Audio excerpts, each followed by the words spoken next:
ప్రియమైనటువంటి దేవుని వర్లారా, దేవుడు మనల్ని ప్రేమించి మరొక దినాన్ని మనకు ప్రసాదించాడు. ఈరోజు దేవుని సన్నిధిలోనికి మనమంతా కూడా సజీవుల లెక్కల్లో చేరామంటే దేవుడు మనల్ని ప్రేమిస్తున్నాడు. దేవుడు మనల్ని తన రెక్కల చాటున భద్రపరిచాడు అని మనకు అర్థమవుతుంది. దేవుని యొక్క మాటలు మనకు వినబడుతున్నప్పుడు ఈ మాటలను మనము జాగ్రత్తగా మనం చూసుకోవాలి. ఎందుకంటే దేవుడు ఈ స్థానములో నిలవబెట్టి ప్రభు యొక్క మాటలు అందించటానికి మాత్రమే నన్ను నిలవబెట్టాడు. ఎందుకంటే దేవుని యొక్క మాటలు ప్రకటిస్తున్నప్పుడు మనము దేవుడి మాటలుగానే స్వీకరించాలి. ఎందుకంటే ఒకవేళ వాక్యము చెబుతున్నటువంటి నేను పక్షపాతముతోను, కోపముతోను, అసూయతోను ఒకవేళ నేను ప్రకటించినట్టయితే దేవుడు నన్ను ఏం చేస్తాడంటే ఈ భూమి మీద లేకుండా నిర్మూలం చేస్తాడు. దేవుడు మనల్ని నిలువబెట్టాడు గనుక ఆయన కొరకు చక్కగా మనం ప్రకటించాలి. దేవుడు మనల్ని భూమి మీద ప్రాణముతో ఉంచాడు గనుక పక్షపాతము లేకుండా, ఒకరిని పొగిడి ఒకరిని తునీకరించేది కాకుండా దేవుని మాటలు ఉన్నదున్నట్టుగా సమాజానికి అందించడానికి దేవుడు మనల్ని ఇక్కడ నిలబెట్టాడు గనుక యోబు గ్రంథం 32వ అధ్యాయం, యోబు గ్రంథం 32వ అధ్యాయం 21వ వచనం కాంచి చూడగలిగితే,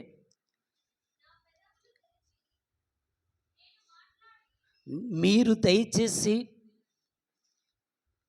దయచేసి వినుడి, నేను ఎవరి ఎడలను పక్షపాతినయుండను, నేను ఎవరికిని ముఖస్తుతికై బిరుదులు పెట్టను, మూర్ఖస్తుతి చేయుట నా చేత కాదు.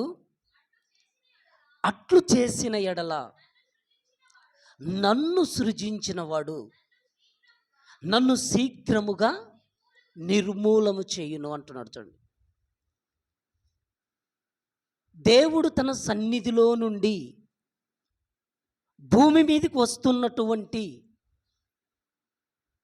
తన పిల్లలకి దేవుడు తెలియజేస్తున్నాడు ఈ మాట. దేవుడు ఎప్పుడూ కూడా ఉన్నది ఉన్నట్టుగానే అందించేవాడు దేవుడండి. లోతు యొక్క కుమార్తెలు తప్పు చేసినప్పుడు ఆ తప్పును ప్రశ్నావించాడు. మంచి చేసినప్పుడు దేవుడు అన్నీ కూడా తన గ్రంథములో రాసుకుంటూ ఉంటాడు. కనుక మనము భూమి మీద ఉన్నప్పుడు దేవుడు మనల్ని ఎలా ప్రేమిస్తున్నాడు, దేవుడు మనల్ని ఎలా జ్ఞాపకం చేసుకుంటున్నాడు, ఇది మనం జ్ఞాపకంలో పెట్టుకున్నప్పుడు అపవాది ఎక్కడా కూడా మనల్ని దేవునికి దూరము చేయకుండా మనల్ని మనమే కాపాడుకోవటానికి ఈరోజు ఒక చక్కటి పాఠాన్ని మనం ఆలోచిద్దామండి. ఆ పాఠం పేరేంటంటే, సాతాను నీ హృదయాన్ని ప్రేరేపిస్తున్నాడా? అపవాది నీ హృదయాన్ని ప్రేరేపిస్తున్నాడా? అపవాది మన హృదయాన్ని ప్రేరేపిస్తాడా అంటే, బైబిల్‌లో మీకు ఈరోజు జరిగినటువంటి సంఘటనలను మీకు తెలియచేస్తానండి. అపవాది వాడు ఈ భూమి మీదికి ఎందుకు వచ్చాడంటే, దేవుడున్నటువంటి ఆ లోకము నుండి ఈ లోకములో త్రోయబడి వాడు మానవులైనటువంటి దేవుని పిల్లలందరినీ కూడా దేవునికి దూరం చేస్తూ ఉందండి. ఎందుకంటే దేవుడు పరిశుద్ధుడండి. మనందరికీ తెలుసు దేవుడు ఎవరంటే పరిశుద్ధుడు. దేవుడు పవిత్రుడు. దేవుడు పరిశుద్ధుడు, పవిత్రుడు, నిర్దోషి. దేవునిలో పాపం లేదండి. దేవుడు పవిత్రుడు గనుక పవిత్రులుగా తన పిల్లలందరూ ఉండాలనుకుంటున్నాడండి. భూమి మీద బ్రతుకుతున్నటువంటి ఆరిన నేల మీద కాలు మోపిన ప్రతి ఒక్కరికి దేవుడు కోరుకునేది ఏంటంటే, నా పిల్లలు పరిశుద్ధంగా ఉండాలి అనుకుంటున్నాడండి. నా పిల్లలు పరిశుద్ధంగా ఉండాలని దేవుడు కోరుకుంటున్నాడు. కానీ అపవాది మాత్రం దేవుని పిల్లలను దేవుడి కోసం బ్రతకనివ్వకుండా చేసి కష్టాలలోనికి నెట్టేస్తుంటుందండి అపవాది. మనం చాలా జాగ్రత్తగా ఆలోచిస్తే ప్రతి మనిషికండి ఈరోజు మనం భూమి మీద బ్రతుకుతున్నటువంటి ఎవరినైనా మీరు అడగండి, మీకు దేవుడి కోసం బ్రతకాలని ఉందా లేదంటే ప్రతి ఒక్కరు అంటారు ఉంది అంటారండి. ప్రతి ఒక్కరూ దేవుని కోసం బ్రతకాలన్నటువంటి ఆలోచనతో ఉన్నప్పటికీ కూడా అపవాది ఏం చేస్తుంటదంటే, నువ్వు దేవుడి కోసం ఆలోచిస్తావా? నువ్వు దేవుడి కోసం పవిత్రంగా ఉండాలనుకుంటున్నావా? నిన్ను పవిత్రంగా ఉండనివ్వను, నేను పరిశుద్ధంగా ఉండనివ్వను అని అపవాది ఒక ప్రేరణ అనేది ఇస్తుంటుందండి. అంటే మనిషికి దేవుడు దావీదు విషయాన్ని మనం ఆలోచిస్తే, దావీదును మనం ఆలోచిస్తే ఎక్కడో గొర్రెలు కాచుకుంటూ అరణ్యములు ఉన్నాడండి. ఎక్కడో గొర్రెలు కాచుకుంటూ అరణ్యములు ఉన్నాడు. అరణ్యములో ఉన్నటువంటి దావీదు యొక్క తండ్రి దగ్గరికి దేవుడి చేత ప్రేరేపింపబడి దేవుడు వెళ్ళమంటే వెళ్ళినటువంటి వ్యక్తి సమూయేలు అండి. సమూయేలు వెళ్ళాడు. యెషయి ఇంటికి వెళ్ళిపోయి నీ కుమారులను తీసుకురా, దేవుడి మాట విననటువంటి సౌలును పక్కన పెట్టేశాను, ఇప్పుడు రాజుగా అభిషేకించటానికి నీ ఇంటికి వచ్చాను అనగానే సమూయేలు యెషయి యొక్క కుమారులను చూశాడు. ఎవరు కూడా సమూయేలు పైరూపాన్ని చూశాడు, కానీ దేవుడు అంతరంగాన్ని చూశాడు. ఇతడు కాదు, ఇతడు కాదు, ఇతడు కాదని అందరినీ పక్కన పెట్టేసాను. అందరినీ పక్కన పెట్టేసిన తర్వాత ఇంకేమన్నా కడసారి వాడు ఉన్నాడా అన్నాడు. ఆ ఉన్నాడు అన్నాడు. అక్కడ గొర్రెలు కాచుకుంటుంటే అక్కడి నుంచి పిలిపించాడండి దేవుడు. గొర్రెలు కాచుకుంటున్నటువంటి దావీదును సమూయేలు దగ్గరికి రప్పించి తల మీద తైలము పోసి అభిషేకింపబడినటువంటి రాజుగా మారిపోయాడండి. ఎప్పుడైతే దావీదు రాజుగా మారిపోయిన తర్వాత రాజయ్యాడు, చక్కగా పాలన చేస్తున్నాడు, చక్కగా ముందుకెళ్ళిపోతున్నాడు. తన సైన్యాన్ని లెక్కించుకోవాలనుకుంటున్నాడండి. ఇది దేవుడిచ్చినటువంటి ప్రేరణ కాదండి.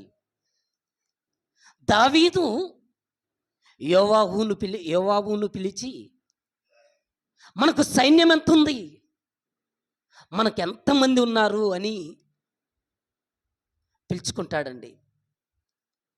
యోవాబును దావీదు పిలిపించుకున్న తర్వాత ఒకసారి లెక్క చూడు అంటాడండి. ఆ ప్రేరణ ఇచ్చింది ఎవరంటే దేవుడిచ్చింది కాదు. సాతాను నువ్వెలాగైనా సరే దేవుడికి దూరం అయిపోవాలి, నువ్వెలాగైనా సరే దేవునికి నువ్వు పనికి రాకుండా అయిపోవాలని కష్టాలలోనికి ఎలా పంపిస్తుందో ఒక్కసారి మనం బైబిల్లోనికి వెళ్ళి చూడగలిగితే, మొదటి దినవృత్తాంతముల గ్రంథం 21వ అధ్యాయం, మొదటి దినవృత్తాంతముల గ్రంథం 21వ అధ్యాయం మొదటి వచనాన్ని ఒకసారి చూద్దామండి. తరువాత సాతాను ఇశ్రాయేలులకు విరోధముగా లేచి ఇశ్రాయేలులను లెక్కించుటకు దావీదును ప్రేరేపింపగా రాయబడింది. చూడు, ఇక్కడ మనం ఆలోచిస్తే ఇశ్రాయేలులను లెక్కించుటకు సాతాను ఎవరిని ప్రేరేపిస్తుందని మనకు అర్థమవుతుంది? దావీదునండి. దావీదు గొప్పవాడండి. దావీదు గొప్పవాడుగా బ్రతుకుతున్నప్పుడు ఇదిగో దావీదును సాతాను ప్రేరేపిస్తుందంట. చూడండి, నీ సైన్యం ఏంటో ఒకసారి లెక్క పెట్టుకో, నీ బలం ఏంటో ఒకసారి చూసుకో అని దావీదును సాతాను ప్రేరేపిస్తుందంటండి.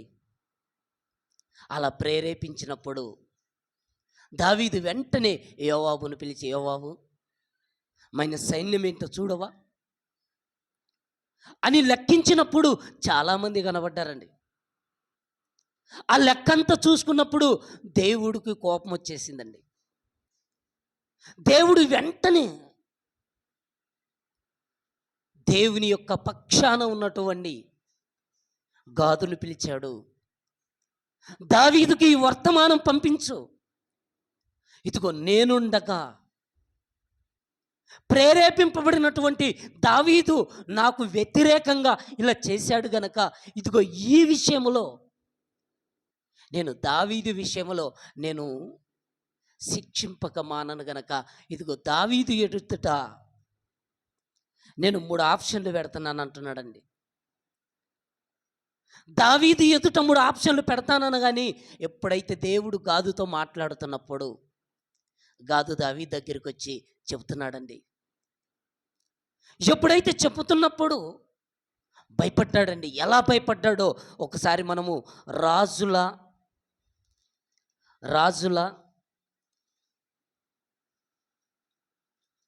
సమూయేలు 2వ గ్రంథం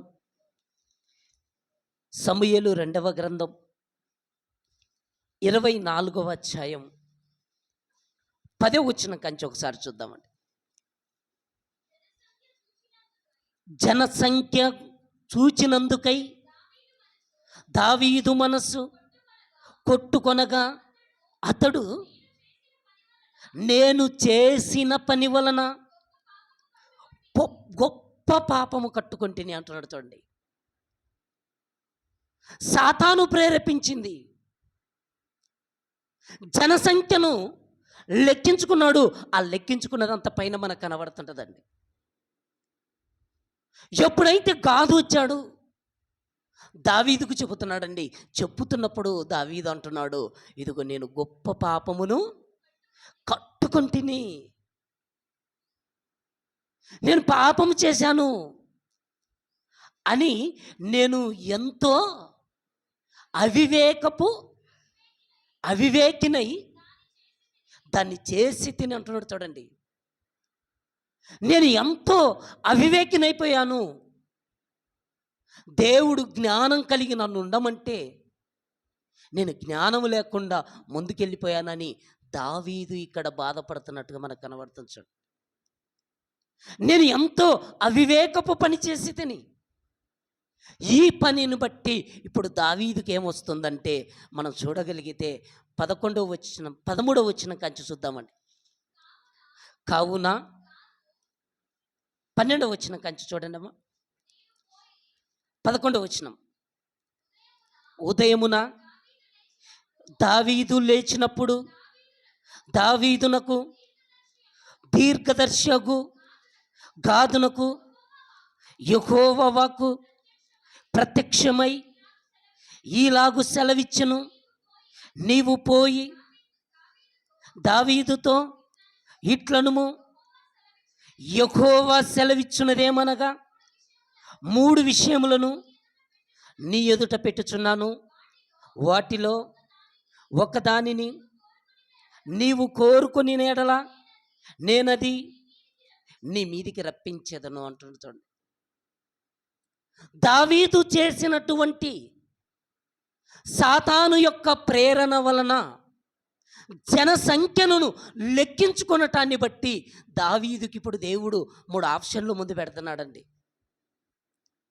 ఈ 3 ఆప్షన్లలో నీకేది కావాలి కోరుకుంటున్నాడు. ఇప్పుడు ఏమంటున్నాడు చూడండి.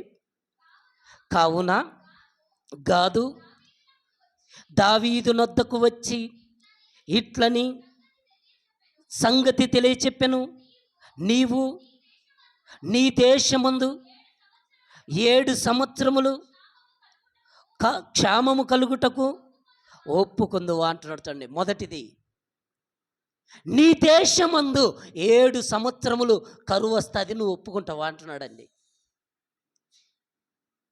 7 సంవత్సరములు కరువు వస్తుంది, నువ్వు ఒప్పుకుంటావా? ఇది మొదటిదండి. రెండవది, నిన్ను తరుముచున్న నీ శత్రువుల ఎదుట నిలువలేక నీవు 3 నెలలు పారిపోవుటకు ఒప్పుకొందువా అని అడుగుతున్నాడు. చూడండి, నిన్ను తరుముతున్నారే నీ శత్రువులు, వారి ఎదుట నువ్వు నిలవకుండా 3 నెలలు నువ్వు పారిపోవడానికి ఒప్పుకుంటావా అంటున్నాడండి. ఇంకా నీ దేశమందు 3 దినములు తెగులు రేగుటకు ఒప్పుకొందువా, యోచన చేసి నన్ను పంపిన వానిని నేను ఇవ్వవలసిన ఉత్తరము నిశ్చయించి తెలుగు చెప్పమను. అందుకు దావీదు నాకేమి తోచకున్నది అంటున్నాడు. చూడండి, దావీదు అంటున్నాడు. చూడండి, అందుకు దావీదు నాకేమి తోచటం లేదు. ఈ 3 ఏంటబ్బా, ఏది ఎన్నుకోవాలి?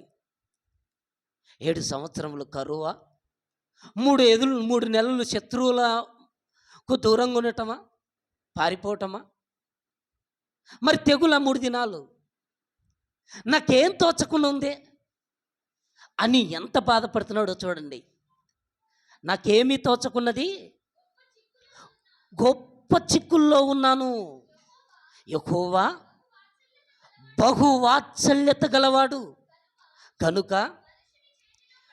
మనుషుని చేతిలో పడకుండా యెహోవా చేతిలోనే పడుదునుగా అంటున్నాడు. చూడండి, అంటే దావీదును అపవాది ప్రేరేపించటాన్ని బట్టి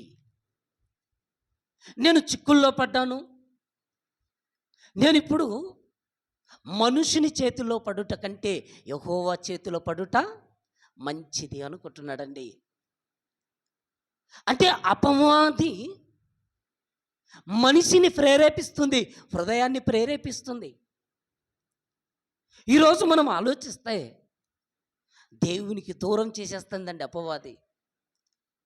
ఎంత దూరం దేవునికి దూరం చేస్తుందంటే, తన సన్నిధిలో ఉండవలసినటువంటి మనల్ని, తన కోసం నమ్మకంగా బ్రతకవలసినటువంటి మనల్ని అపవాది దేవునికి ఎంతో దూరం చేస్తుంది. అలా చేసేయటానికి క్రైస్తవులండి, మొదటి శతాబ్దంలో ఉన్నటువంటి క్రైస్తవులుగా అపోస్తుల దగ్గరికి వచ్చినటువంటి వారిలోనే అననీయ సపీరాలు 2 ఉన్నారండి. అననీయ సపీరాలు 2 కూడా దేవుని యందు భయభక్తులు కలిగి ముందుకెళ్తున్నారు. ఆది అపోస్తలులు సేవ ఉన్నతంగా చేస్తున్నారు. సేవ చేస్తూ బాగా ముందుకెళ్తున్న తరుణములో అననీయ సపీరాలు ఇద్దరు కూడా మాట్లాడుకుంటున్నారు. ఏమండి, మనకంటూ పొలం ఉంది కదా, ఈ పొలాన్ని మనం ఏం చేద్దామంటే అమ్మేద్దామండి. ఇది అమ్మేసి మనం దేవుని సేవకి ఇద్దాం అనుకున్నారండి. ఈ పొలమును అమ్మి దేవుని సేవకి ఇచ్చేద్దాము, దేవుడి సేవ ఉన్నతంగా వెళ్ళిపోద్ది అనుకుంటున్నారండి. ఎప్పుడైతే అననీయ సపీరాలు ఇద్దరు కూడా ఆ పొలాన్ని అమ్మారో, అమ్మినటువంటి మరుక్షణమే అపవాది హృదయంలోనికి వచ్చిందండి. చేతుల్లోనికి డబ్బు వచ్చింది, హృదయంలోనికి అపవాది వచ్చేసింది. మనకి ఏది లేనప్పుడు మనం అనుకుంటామండి, దేవుడికి అది ఇద్దాం, ఇది ఇద్దాం, అది చేద్దాం, ఇది చేద్దాం అనుకుంటామండి. మన చేతిలోనికి వచ్చిన తర్వాత దేవుడి కోసం చిల్లిగవ్వ కూడా మనల్ని పెట్టనివ్వదండి. దేవుడి ఇప్పుడు అననీయ సపీరాలు కూడా పొలముగా ఉన్నప్పుడు మాత్రం దేవునికి ఇవ్వాలనుకున్నారు. అది ధనముగా రావగానే ఇక దేవునికి ఇవ్వద్దు అనుకున్నారండి. దేవునికి ఇవ్వద్దు, కొంత దాచేసుకుందాం అనుకున్నారండి. కొంత దాచుకున్నారు. పేతురు దగ్గరికి వెళ్ళిపోయారు. ఎవరు? భర్త వెళ్ళాడు. అప్పటికి పరిశుద్ధాత్మ ప్రేరణ వలన పేతురు గారికి డౌట్ వచ్చేసింది. మీరు పొలం ఇంతకే అమ్మితేరా అంటే, అబ్బా ఇంతకే అమ్మేశాము. అప్పుడు చెప్పినప్పుడు మరి పేతురు గారు పరిశుద్ధాత్మ ద్వారా ఏం మాట్లాడుతున్నాడో మనము అపోస్తుల కార్యములు 5వ అధ్యాయం 3వ వచనాన్ని మనం చూడగలిగితే, అప్పుడు పేతురు, అననీయ, నీ భూమి వెలలో కొంత దాచుకొని పరిశుద్ధాత్మను మోసపుచ్చుటకు సాతాను ఎందుకు నీ హృదయమును ప్రేరేపించను అని అడుగుతున్నాడు. చూడండి, అపవాది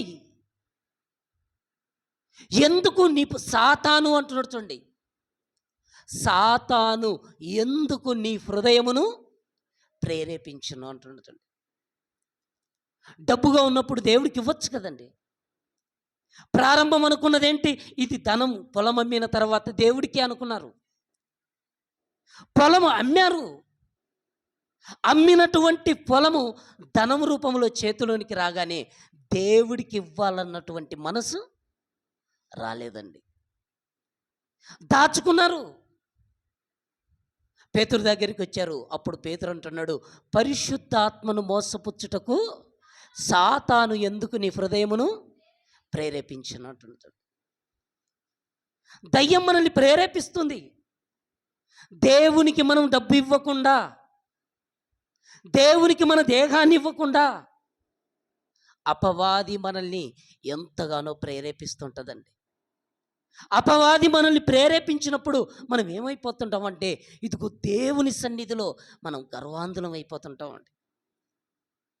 దేవునికి ఇవ్వాలనుకుంటాం కానీ ఇవ్వలేమండి. అధికారం కోసం గర్వాంధులయ్యే వాళ్ళు లేరంటారా? ఈరోజు మనం ఆలోచిస్తే ఆధిపత్యం కోసం, పదవుల కోసం, అధికారం కోసం యేసుక్రీస్తుతో పాటు ప్రభువా కుడి వైపున ఒకరు, ఎడం వైపున ఒకరు ఉండాలని ఒక తల్లి అడగలేదు యేసుక్రీస్తును. అంటే భూమి మీదకి వచ్చేటువంటి ప్రతి మనిషి కూడా బ్రతికినంత కాలం గర్వాంధుడు కావాలనుకుంటున్నాడండి. దావీదు చనిపోయిన తర్వాత రాజుగా సింహాసనం మించి దిగిపోతున్నటువంటి తరుణములో నా తర్వాత నా కుమారుడు రాజుగా ఉంటాడు అనుకున్నటువంటి ఆ తరుణములో ఆదోనియా అనేటువంటి అతను గర్వాంధుడై ఏమనుకుంటున్నాడంటే, నేను రాజును కావాలి. సైన్యాన్ని ఒక 50 మందిని ఎండబెట్టుకొని ఎలా ముందుకెళ్తుంటాడో బైబిల్లో మనం చూస్తుంటే చాలా కనబడుతుంటాయండి. మొదటి రాజుల గ్రంథం 1వ అధ్యాయం 5వ వచనాన్ని ఒకసారి చూడండి. అగ్గీతు కుమారుడైన ఆదోనియా గర్వించిన వాడై నేనే రాజునవుతాను అనుకుంటున్నాడు చూడండి. ఆదోనియా గర్వించిన వాడై నేనే రాజును అనుకుంటున్నాడండి. అంటే ఈ రాజునవుతాను ఆధిపత్యాన్ని కోరుకుంటున్నాడంటే, ఎందుకంటే హృదయాన్ని ప్రేరేపిస్తుంది అపవాదండి. దేవుడు దావీదుకు ఒక మాట ఇచ్చాడు. ఆ మాట ఏంటంటే, నీ తర్వాత నీ సింహాసనం మీద ఎల్లప్పుడూ వారసుడుగా సింహాసనం మీద ఒకరు ఉంటారని దేవుడు వాగ్దానం ఇచ్చాడు. ఆ వాగ్దానం ఎవరికి వెళ్ళిపోతుందంటే, దావీదు తర్వాత సొలొమోనుకి వెళ్ళిపోవాలి. కానీ సొలొమోను కంటే నేనే రాజును కావాలని ఇతడు ఆదోనియా గర్వించిన వాడై ముందెళ్ళిపోతున్నాడు. మనం ముందు ఎంత వెళ్ళినా దేవుని యొక్క ప్రణాళికలో మనం లేకపోతే కష్టమండి. దేవుని యొక్క ప్రణాళికలో మనం ఉండాలి. మన హృదయాన్ని మనం ఎప్పుడు కూడా ఎంతో జాగ్రత్తగా మనం కాపాడుకోవాలి. మన హృదయాన్ని మనం కాపాడుకున్నప్పుడు హృదయ గర్వాన్ని, ఒకవేళ మన హృదయం అహంకారముతో మనం ఒకవేళ ఉంటే మనల్ని దేవుడు ఏమంటాడంటే, నేను సహింపను అంటాడండి. కీర్తనల గ్రంథం 101వ అధ్యాయం 5వ వచనాన్ని మనం చూడగలిగితే, కీర్తనల గ్రంథం 101వ అధ్యాయం 5వ వచనం, తమ పొరుగు వారిని సాటున దూషించువానిని నేను సంహరించెదను, అహంకార దృష్టి గలవానిని, గర్వించిన హృదయం గలవారిని నేను సహింపను అంటున్నాడు చూడండి. దేవుడు ఇక్కడ మనం ఆలోచిస్తే, గర్వించిన హృదయము గలవారిని నేను సహింపను అన్నాడండి. మనం ఎప్పుడు కూడా దేవుడు మనల్ని ఏ స్థితిలో ఉంచాడో, దేవుడు మనల్ని ఈ భూమి మీద ఎంతకాలం తన పని కోసం మనల్ని వాడుకోవటానికి, తన పనిలో మనల్ని నమ్మకంగా ఆయన భూమి మీద ఉంచుకుంటాడో అంతవరకు మనం ఎలా ఉండాలంటే నమ్మకంగా ఉండాలండి. గర్వించకూడదు, మోసపుచ్చకూడదు, మోసగించకూడదండి. అననీయ సఫీరాలను మనం ఆలోచిస్తే పరిశుద్ధాత్మను మోసగించటానికి వెళ్ళిపోయారంట. ధనాన్ని దాచిపెట్టుకున్నారు. అపోస్తుడైనటువంటి పేతురు దగ్గరికి వెళ్ళిపోయారు. అననీయ అంటున్నాడు, ఇంతకే అంటున్నాడు. ఏమైపోయాడంటే చనిపోయాడండి. ఒక మాటలో చెప్పాలంటే చనిపోయాడు. భార్యకు తెలియకుండానే పాతి పెట్టేశారు. భార్య వచ్చింది, ఏమ్మా ఇంతకేనంటే ఇంతకే అన్నది. ఆమె చనిపోయింది. అంటే ప్రారంభపు శతాబ్దములోనే, అపోస్తులలో ఉన్నటువంటి ఆ కాలంలోనే అననీయ సఫీరాల మరణం సాతాను ప్రేరేపించటాన్ని బట్టి, సాతాను వారిని ఆవగించటాన్ని బట్టి వారు ఏమైపోయారంటే చనిపోయారు, దేవునికి దూరం అయిపోయారు. అది చరిత్రలో రాయబడింది. యేసుక్రీస్తు ప్రభుల వారు ఉన్నారండి. మనము నమ్మినటువంటి రక్షకుడు యేసుక్రీస్తు అండి.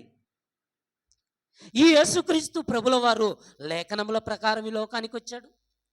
లేఖనముల ప్రకారం ఎంతకాలం బ్రతకాలో అంతకాలమే బ్రతుకుతున్నాడు. లేఖనముల ప్రకారం ఆయన చచ్చిపోవాలి. లేఖనముల ప్రకారం ఆయన చనిపోవాలి. కానీ యూదా ముందుకెళ్ళిపోతున్నాడండి. ఎందుకంటే యూదా ఎప్పుడైతే ముందుకెళ్ళిపోతున్నాడు, యేసుక్రీస్తు ప్రభుల వారు ఒక మాట మాట్లాడండి, ఇట్టి మనుషుడు పుట్టకుండిని ఎడలవానికి మేలు అన్నాడండి. అంటే మనుష్య కుమారుడు రాయబడిన ప్రకారం వెళ్తున్నాడు. మధ్యలోనికి ఎవరు వెళ్ళారంటే యూదా వెళ్ళిపోయాడండి. యూదా వెళ్ళడానికి కారణం ఏంటో తెలుసా? యేసుక్రీస్తు ప్రభుతో పాటు 12 మంది శిష్యులండి. ఈ 12 మంది శిష్యుల్లో యూదా డబ్బు సంచి అతని దగ్గర ఉందండి. కానుకలన్నీ కూడా యూదా దగ్గరనే ఉండేటివి. యూదాకు డబ్బు మీద ఆశ వచ్చింది. యేసుక్రీస్తు ప్రభుల వారిని అప్పగిస్తే 30 వెండి నాణ్యాలు ఇస్తామని అంతకుముందే వారు ఒక మాట అనటాన్ని బట్టి అపవాది యూదా హృదయాన్ని ప్రేరేపిస్తుందండి. ఎలా ప్రేరేపిస్తుందంటే, నీకు డబ్బు కావాలి కదా, నువ్వు మహానీయుడైనటువంటి యేసుక్రీస్తు ప్రభుల వారిని అప్పగించేసాయి, నీకు 30 వెండి నాణ్యాలు వస్తాయి అని అపవాది ఒక పక్క ప్రేరేపణ ఇస్తుంది. అపవాది ప్రేరణ ఇస్తుంది. యూదా మాత్రం అమ్మో ఈయన అప్పగిస్తే అట్ట అనుకుంటున్నాడు. ఒక పక్కేమో ఆశ లాగుతుంది. 30 వెండి నాణ్యాలు ఒక పక్క లాగుతున్నాయి. అవి వింటే హ్యాపీగా బ్రతకొచ్చు అనుకుంటున్నాడు. ఆ 30 వెండి నాణ్యాలు ఇప్పుడు నా దగ్గరికి రావాలంటే నేనేం చేయాలి? యేసుక్రీస్తు ప్రభుల వారిని అప్పగిస్తే సరిపోద్ది కదా అనుకుంటున్నాడు. యేసుక్రీస్తు ప్రభుల వారు ఆ చివరి రాత్రి పస్కా పశువును వధించిన తర్వాత ఆయన చెబుతున్నాడు, ఇదిగో మరలా నేను మీతో కూడా చేస్తున్నటువంటి భోజనం ఇక మరలా చేయను అని ఎప్పుడైతే యేసుక్రీస్తు ప్రభుల వారు చెబుతూ ఆ యొక్క బల్లలో, మనం ఈరోజు బల్ల అనుకుంటున్నాం, ఆ పస్కా పశువు దాంట్లో యేసుక్రీస్తు ప్రభుల వారు ఆ యొక్క భోజనం చేసిన తర్వాత, నేను ఎవరికైతే ఈ ముక్క ముంచి ఇత్తునో వాడే నన్ను అప్పగిస్తాడనగానే వెంటనే యూదా ఆ ముక్క పుచ్చుకొనగానే వెళ్ళిపోతాడంటండి. అయితే ఆ మాటకు ముందు ఓ మాట చూద్దామండి. యోహాను సువార్త 13వ అధ్యాయం 2వ వచనం. వారు భోజనము చేయుచుండగా ఆయనను అప్పగింపవలనని సీమోను కుమారుడగు ఇస్కరియోతు యూదా హృదయములో అపవాది ఇంతకు ముందు ఆలోచన పుట్టి ఉంచి ఉండెను అన్నాడు. చూడండి, ఇంతకు ముందే ఆలోచన పుట్టి ఉన్నదంట. చూడండి, ఎప్పుడైతే యేసుక్రీస్తు ప్రభుల వారు ఆ ముక్కను ముంచి ఇచ్చేసాడో, అపవాది సాతాను ఎంత డేంజర్గా ఉన్నాడో ఒకసారి ఆలోచించండి. యేసుతో పాటు తిరుగుతున్నాడు. యేసుతో పాటు ఉన్నటువంటి యూదాలో సాతాను ఏం చేస్తుందంటే హృదయములో ప్రేరేపిస్తున్నట్టుగా కనబడుతుంది. చూడండి, ఆలోచన పుట్టిస్తున్నాడండి. మనల్ని దేవునికి దూరం చేయటానికి మనకి ఎవ్వరు శత్రువులు కాదు, కానీ మన శరీరాన్ని ప్రేరేపించేటువంటి అపవాది మనకు శత్రువు. ఎప్పుడైతే యూదా ముక్కను ముంచుకున్న తర్వాత 27వ వచనాన్ని చూద్దామండి. యేసు ఈ మాటలు పలికిన తర్వాత ఆత్మలో కలవరపడి, మీలో ఒకడు నన్ను అప్పగించునని మీతో నిశ్చయముగా చెప్పుచున్నాను, రూఢిగా చెప్పెను. ఆయన ఎవని గూర్చి ఈలాగు చెప్పెనో అది శిష్యులు సందేహపడుచు ఒకని కంటే ఒకరు చూచుకొనుచుండిరి. ఆయన శిష్యులలో యేసు ప్రేమించిన ఒకడు, యోహాను సువార్త 13:27 చూడమ్మా, వాడు ఆ ముక్క పుచ్చుకొనగానే సాతాను వానిలో ప్రవేశించను అన్నాడు. చూడండి, వాడు ఆ ముక్క పుచ్చుకొనగానే సాతాను వానిలో అంటే యూదాలో ప్రవేశించిందంట. చూడండి, అంటే మన హృదయంలోనికి ఎప్పుడు కూడా మనం అనుకుంటామండి మనం దేవుడి కోసం బ్రతకాలని. మనం దేవుడి కోసం బ్రతకాలనుకున్నప్పుడు మనల్ని దేవుడి కోసం బ్రతకనివ్వకుండా అపవాది ఏం చేస్తుందంటే మనల్ని దూరం చేయటానికి వస్తుందండి. మీకు అర్థం కావడానికి చెప్తానండి. దేవుడు ఏదేని తోటలో ఆదాము అవ్వలని ఇద్దరిని కూడా ఏదేని తోటలో పెట్టాడండి. మీరు ఫలించండి, అభివృద్ధి చెందండి, భూమిని నిండించండి అని వారిని ఆశీర్వదించాడండి దేవుడు. ఎప్పుడైతే దేవుడు వారిని ఆశీర్వదించాడో, ఆశీర్వదించినటువంటి వారిని ఎలాగైనా సరే దేవునికి దూరం చేయాలని ఇదిగో అపవాది సర్పములోనికి ప్రవేశించినట్టుగా కనబడుతుంది చూడండి. అపవాది సర్పంలోనికి ప్రవేశించి ఏదేను తోటలో ఉన్నటువంటి ఆదాము అవ్వలతో మాట్లాడుతుందండి. ఆదాము అవ్వలతో మొదటిగా ఆదాముతో మాట్లాడింది. ఆదాము దేవుడి మాట వినలేదు. మరలా అవ్వ దగ్గరికి వచ్చింది, అవ్వని వినేటట్టుగా చేసింది. అవ్వని వినేటట్టుగా చేసింది. వెంటనే అవ్వ ఆ పండుని తెంచుకుంది, తిన్నది. తిన్న తర్వాత ఆదాము దగ్గరికి వచ్చింది. ఆదాముకు చెబుతుంది, నేను తిన్నాను పండు, నువ్వు కూడా తినమన్నది. ఇద్దరు తిన్నారు. ఇద్దరు తిన్న తర్వాత దిగంబరులైపోయారు. ఇదిగో వారు ఇంకా దిగంబరులైపోయారు. దేవుడు వచ్చేసేటువంటి టైం అయింది. దేవుడు వచ్చేసరికి వాళ్ళు ఏమైపోయారంటే దిగంబరులైపోయి సిగ్గు వారికి కలగటాన్ని బట్టి అంజూరపు ఆకులు కట్టుకొని చెట్టు చాటున ఉండిపోయారు. దేవుడు వచ్చాడు, ఆదామా ఎక్కడా అంటున్నాడు. దిగంబరులుగా ఉన్నప్పుడు మీరు దిగంబరులుగా మీకు తెలిపిన వాడెవడు?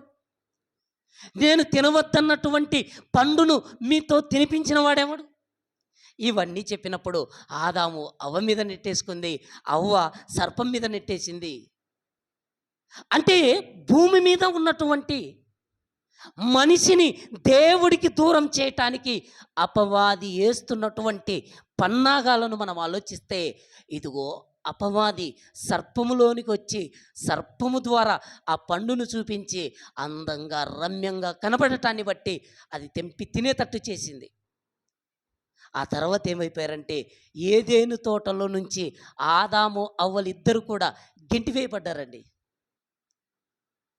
ఆదాము అవ్వలు ఇద్దరు కూడా గెంటివేయబడ్డారు. మరల ఒక్కడి వీరు లోపలికి ప్రవేశించి జీవవృక్ష ఫలాలు తిని నిరభ్యంతరంగా జీవిస్తారేమో అని దేవుడు ఏం చేశాడంటే ఏదేను తోటకు కాపలాగా దూతలను పెట్టాడు. మరి ఆదాము అవ్వలు ఇద్దరు కూడా దిగంబరులుగా చేసింది అపవాది. ఇదిగో మీరు తినండి అని చెప్పిన తర్వాత ఎలాగా బ్రతకాలన్నది అది చెప్పలేకపోయిందండి అపవాది. దిగంబరులు మాత్రం చేసేసింది. వీళ్ళే ఆలోచన వచ్చేసింది, చిగ్గు ఉండటాన్ని బట్టి అంజూరపు ఆకులను కచ్చడములుగా చేసి కట్టుకున్నారు. ఆదాము అవ్వల గర్భము నుండి వచ్చినటువంటి కయ్యూను కూడా మనం ఆలోచిస్తే, కయ్యూను కూడా అండి కయ్యూను పుట్టినప్పుడు అవ్వంటుంది, నేను యెహోవా దయ వలన ఒక మనుషుని సంపాదించుకున్నానన్నది. మరి సంపాదించుకున్నాననుకున్నటువంటి అవ్వ తన కుమారుణ్ణి పోగొట్టుకునేటువంటి పరిస్థితి మరలా కనబడుతుంది. కయ్యూను తమ్ముడిని చంపటాన్ని బట్టి కయ్యూను కూడా దేవుని సన్నిధిలో నుండి వెలివేయబడినటువంటి పరిస్థితి కనబడుతుంది. అంటే అపవాది ఎవరిని ఎలా ప్రేరేపించినప్పటికీ దేవునికి దూరం చేయాలి. కానీ యేసుక్రీస్తు ప్రభుల వారిని కూడా శోధించటానికి అపవాది వచ్చింది. అపవాది వచ్చి యేసును కూడా ఎంతగానో శోధించింది. నువ్వు దేవుని కుమారుడి కదా, ఈ రాళ్ళను రొట్టెలుగా చేసుకొని తిను, నువ్వు దేవుడి కుమారుడి కదా, పైనుంచి దూకు. సాతాను రెచ్చగొడుతుంది. సాతాను యేసుక్రీస్తు ప్రభునే,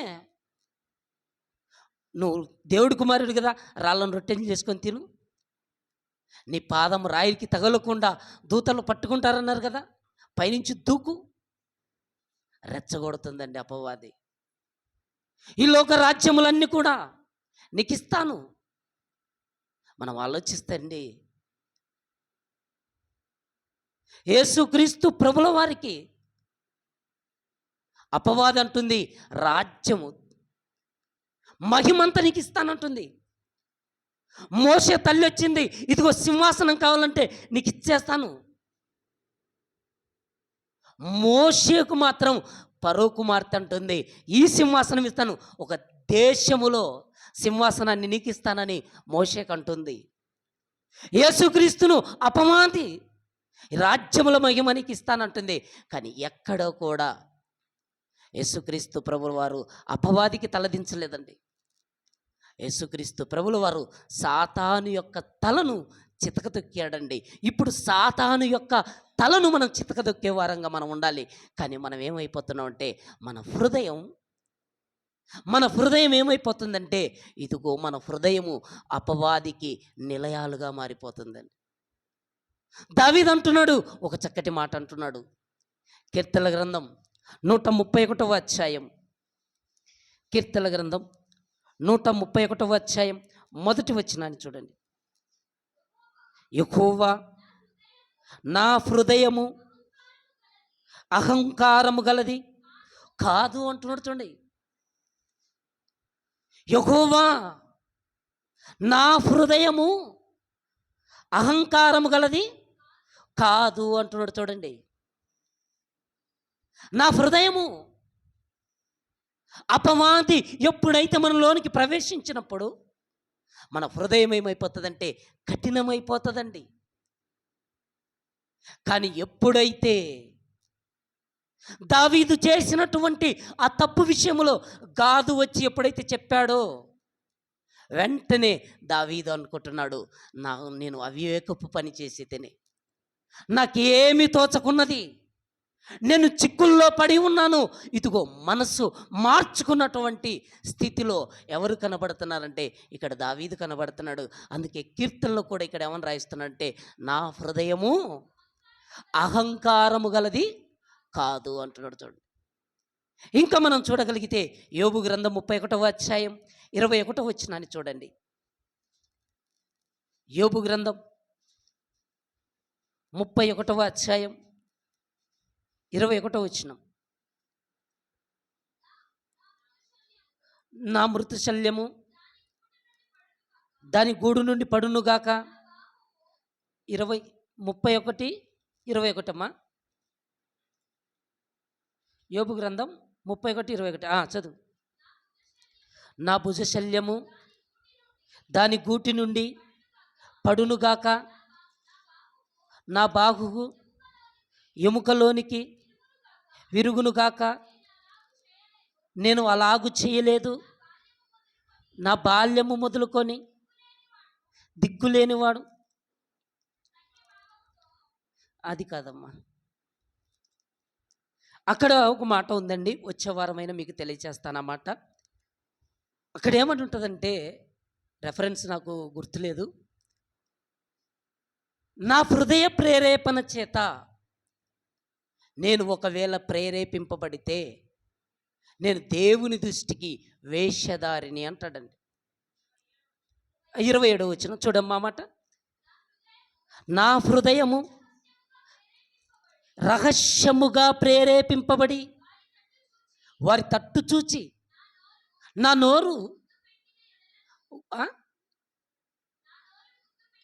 నోరు ముద్దు పెట్టిన ఎడలను పరమునున్న దేవుని దృష్టికి నేను వేషధారిని అంటున్నాడు. చూడండి, అంటే ప్రేరేపింపబడి మన హృదయం అనేది మనం ప్రేరేపింపబడితే, సాతాను చేత ఒకవేళ మనం ప్రేరేపింపబడితే మనం పాపాన్ని మూటగట్టుకుంటాం. మనకు మనముగానే మనం ప్రేరేపింపబడితే దేవుని దృష్టికి వేషధారులం అవుతూ ఉంటున్నా. మరి ఒకనాడు యోబు ఉన్నాడండి.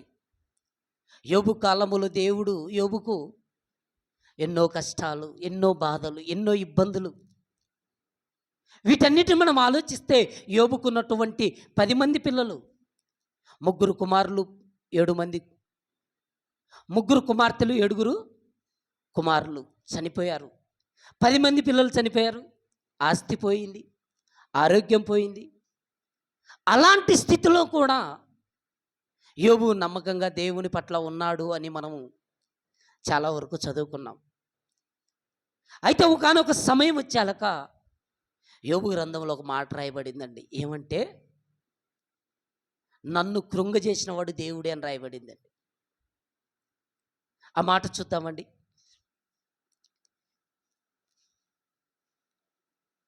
యోబు గ్రంథం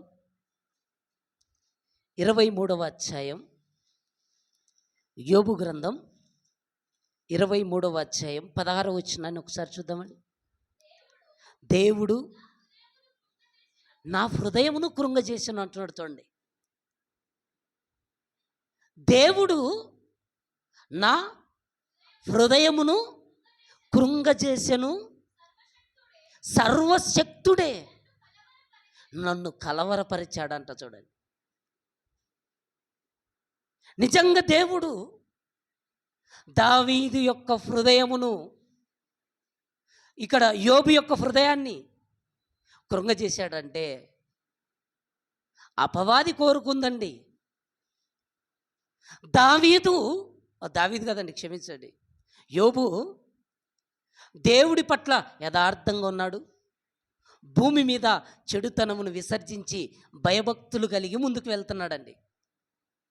భయభక్తులు కలిగి వెళ్తున్నటువంటి యోబు విషయంలో అపవాది అటు ఇటు తిరుగుతూ దేవుని సన్నిధికి వచ్చినప్పుడు, ఇదిగో భూమి మీద నా కుమారుడైనటువంటి యోబు గురించి తెలుసా అని అడిగాడు.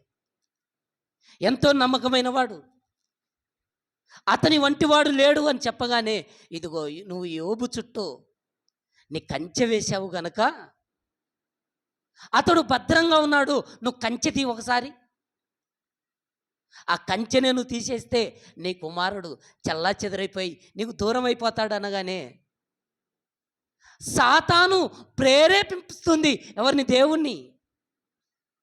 దేవా, నీ కుమారుడి చుట్టూ ఉన్నటువంటి ఆ కంచె తీసేయి, నేను వెళ్తాను, నీ కుమారుడి యొక్క నిజ స్వరూపాన్ని నేను చూపిస్తానంటాడు. దేవుడు ఏం చేస్తాడు? నా కుమారుడి ప్రాణం మాత్రం తీయొద్దు, నీకు అవకాశం ఇచ్చేస్తాను, వెళ్ళమన్నాడు. వచ్చాడు, మొత్తుతున్నాడు, బాధ పెడుతున్నాడు. ఆ బాధలన్నీ కూడా యోబు సహించాడండి. సహించినప్పుడు ఎంత నిలకడగా ఉన్నాడంటే ఎక్కడ కూడా దేవుడికి మాట రాకుండా బ్రతికాడండి. భార్య వచ్చింది, పిల్లలు చచ్చిపోయారు, ఆస్తి పోయింది, అన్నీ పోయినాయి, అందరు దూరం అయిపోయారు, పనోళ్ళు పలకటం లేదు, ఎవరు లేరు. ఇప్పుడు నీ ఆరోగ్యం కూడా క్షీణించిపోయింది. ఇంకా దేవుడేం దేవుడండి, దూషించి నువ్వు మరణం కా అంటే అప్పుడు అంటాడు, మూర్ఖురాలు మాట్లాడినట్టు మాట్లాడుతున్నావు అన్నాడు. అంతేనండి, నువ్వు మూర్ఖురాలు మాట్లాడుతున్నావు అన్నాడు. కానీ ఇక్కడికి వచ్చేసరికి మనకి ఇక్కడ ఏమని రాయబడిందంటే, దేవుడు నా హృదయమును కృంగజేసెను అని రాయబడింది. దేవుడు కృంగజేశాడంటే అపవాదికి అవకాశం ఇచ్చాడు శోధించటానికి. ఎప్పుడైతే శోధించటానికి వచ్చిందో యోబును అల్లకొల్లం చేసేసింది. నిలకడగా ఉన్నాడు. చివరిలోనికి వచ్చాక ఏదైతే కోల్పోయాడో అంతకు 2 ప్రతిఫలాన్ని పొందుకున్నాడు భూమి మీదనే. మరి అపవాది మన హృదయాన్ని ప్రేరేపించకుండా మనం చూసుకోవాలండి. మన హృదయంలో దేవుని యొక్క వాక్యానికి మనం చోటిచ్చే వరంగా ఉండాలండి. మన హృదయంలో దేవుని మాటలు ఉండాలండి. మన హృదయంలో దేవుడికి స్థానం ఉండాలండి. మనం ఎప్పుడైతే దేవునిలో ఫలించటం అనేది అపవాదికి ఇష్టం లేదండి. అపవాది గర్వించాడు, అక్కడి నుంచి కింద పడ్డాడండి వాడు. అందుకేనండి ప్రతి ఒక్కరిని కూడా గర్వం వైపుకి తీసుకెళ్ళిపోవాలనుకుంటున్నాడు. ప్రతి ఒక్కరిని కూడా దేవునికి దూరం చేయాలనుకుంటున్నాడు. ప్రతి ఒక్కరిని కూడా నిందల పాలు చేయాలనుకుంటాడు. అంతేనండి, మనం ఏం తప్పు చేయకపోయినప్పటికీ మన మీద నేరం మోపాలనుకుంటారండి. అందుకే తిమోతికి రాసిన పత్రికలో ఒక చక్కటి మాట ఉంది చూడండి. తిమోతికి రాసినటువంటి మొదటి పత్రిక 3వ అధ్యాయం, తిమోతికి రాసినటువంటి మొదటి పత్రిక 3వ అధ్యాయం 6వ వచనాన్ని ఒకసారి చూడండి. ఈయన అందరి కొరకు విమోచన క్రయధనముగా తన్ను తానే సమర్పించుకొనెను. దీనిని గూర్చిన సాక్ష్యము యుక్త కాలమందు ఇయ్యబడెను. ఈ సాక్ష్యం ఇచ్చుటకై నేను ప్రకటించువాడను కాను, అపోస్తులుడను కాను, అమ్మ, 1 తిమోతి 3:6. అతడు గర్వాంధుడై అపవాదికి కలిగిన శిక్షావిధికి లోబడకుండునట్లు క్రొత్తగా చేరిన వాడై ఉండకూడదు. మరియు అతడు నిందల పాలై అపవాది ఉరిలో పడకుండునట్లు సంగమునకు వెలుపట్టి వారి చేత మంచి సాక్ష్యము పొందిన వాడై ఉండవలెను అంటున్నాడు. చూడండి, అతడు గర్వాంధుడై.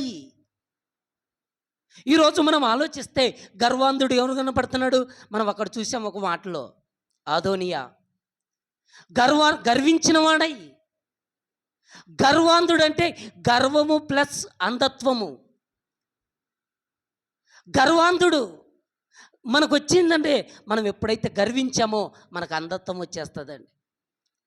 అందుకంటే మానవుల మనోనేత్రములకు యుగ సంబంధమైనటువంటి దేవత మనోనేత్రాలకు గుడ్డితనం కలగజేసింది అని రాయబడింది.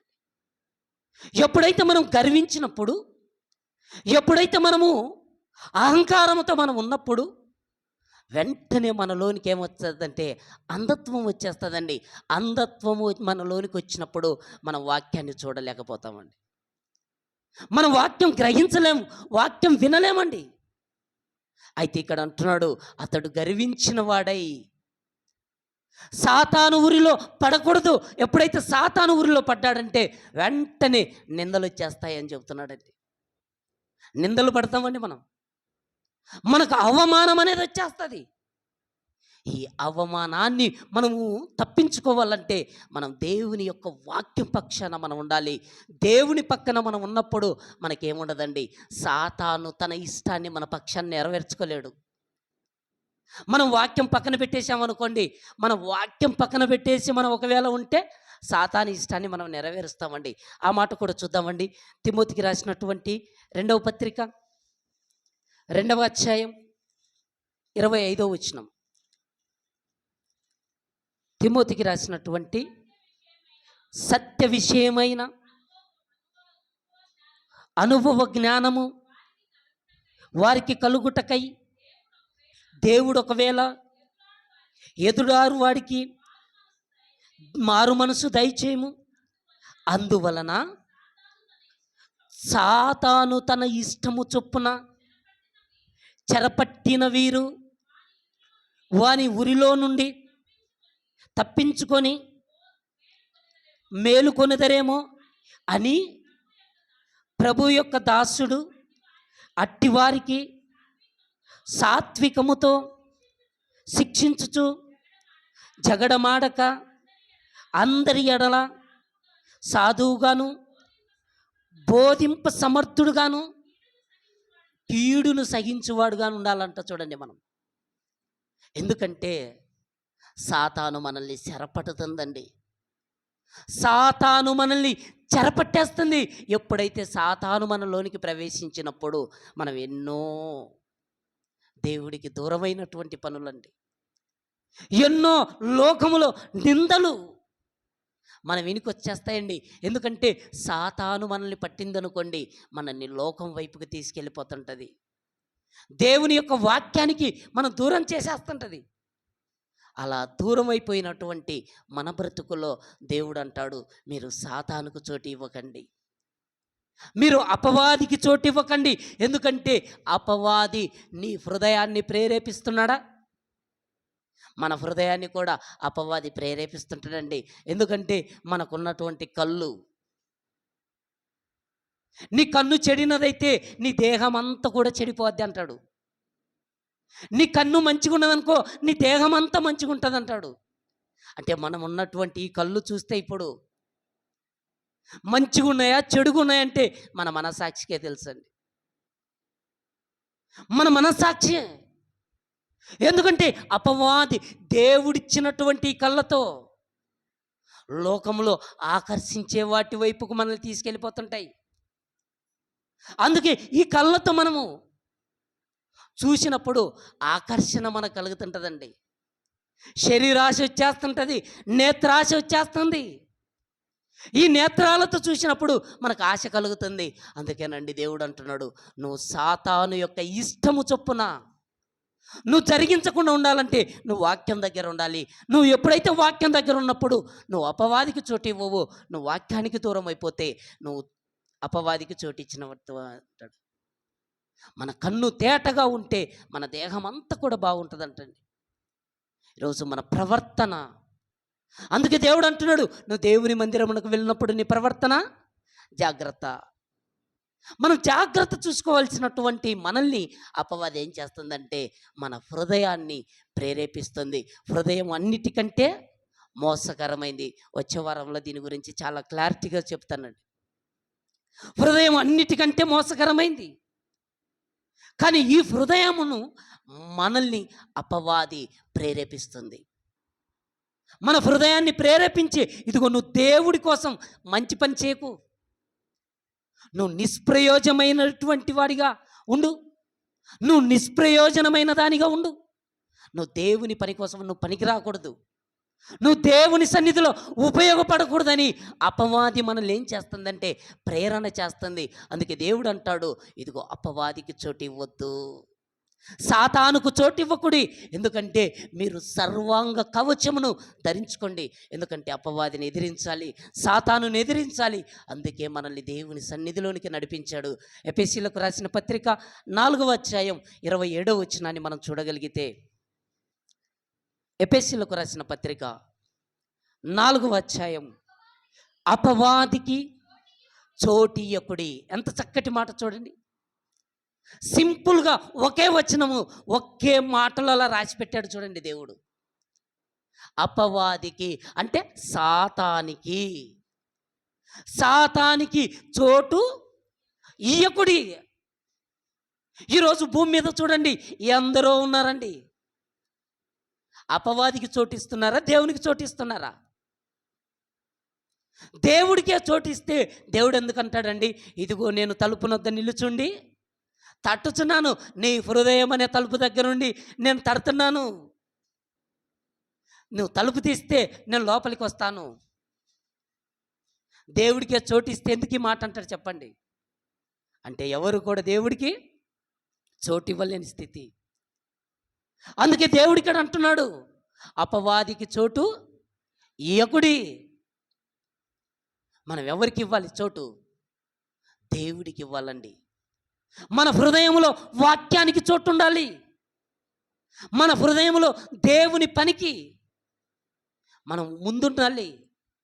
ఈ దేహము దేవుని మహిమపరచాలి. అలా మహిమపరిస్తే దేవుడు సంతోషపడతాడండి. కానీ దయ్యముకు మనం చోటిచ్చామనుకోండి, ఇప్పుడు అననీయ సపీరాలను మనం ఆలోచిస్తే అపవాదికి చోటిచ్చారండి. పొలముగా ఉన్నప్పుడు మాత్రం దేవునికి ఇచ్చారు చోటు, ధనముగా వచ్చినప్పుడు అపవాదికి చోటిచ్చారు. అపవాదికి చోటు ఇవ్వటాన్ని బట్టి ఇద్దరు కూడా మరణించారండి. ఏమన్నా ధనాన్ని అనుభవించారా చెప్పండి? అననీయ సపీరాలు దాచుకున్నటువంటి ధనాన్ని ఏమైనా అనుభవించారంటే అనుభవించలేదండి.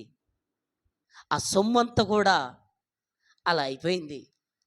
యూదా కూడా అంతేనండి. యేసుక్రీస్తును అప్పగించాడు, 30 వెండి నాణ్యాలు తెచ్చుకున్నాడు. ఏమైనా అనుభవించాడా? అప్పగించిన తర్వాత ఆ వెండి నాణాలు పట్టుకున్నాడు. అబ్బా నేను నిరాపరాధిని అప్పగించానని మరల దేవాలయానికి ఉరుకుతా పోయాడు. ఇదిగో అయ్యా ఈ డబ్బు నాకొద్దు, ఆయన విడిచిపెట్టండి అంటే, ఇదిగో నువ్వేమన్నా చేసుకోపో, ఆయన బయటికి పంపించారు. ఆ ధనాన్ని ఏం చేశాడంటే దేవాలయంలో పారవేశాడు. వారి ముందు పోయాడు, ఊరి పెట్టుకున్నాడండి. ధనాన్ని పట్టుకున్న వాళ్ళు ఎవరు కూడా బాగుపడినటువంటి స్థితిలో లేరు. దాచుకోవాలనుకున్న వాళ్ళు ఎవరు కూడా లేదండి. కానీ ఇప్పుడు దేవుడు అంటున్నాడు, అపవాదికి చోటు ఇవ్వకుడి.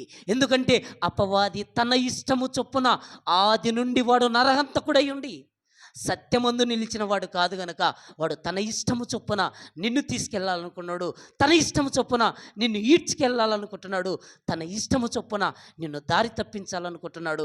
కనుక తన ఇష్టాన్ని నెరవేర్చకుండా దేవుని యొక్క ఇష్టాన్ని నెరవేర్చడానికి యేసుక్రీస్తు ప్రభుల వారు అంటున్నారు, దేవా నీ చిత్తముని నెరవేర్చుకొనుటకే నేను పరలోకము నుండి దిగి వచ్చానని ప్రాణం పెట్టాడు, రక్తాన్ని చిందించాడు.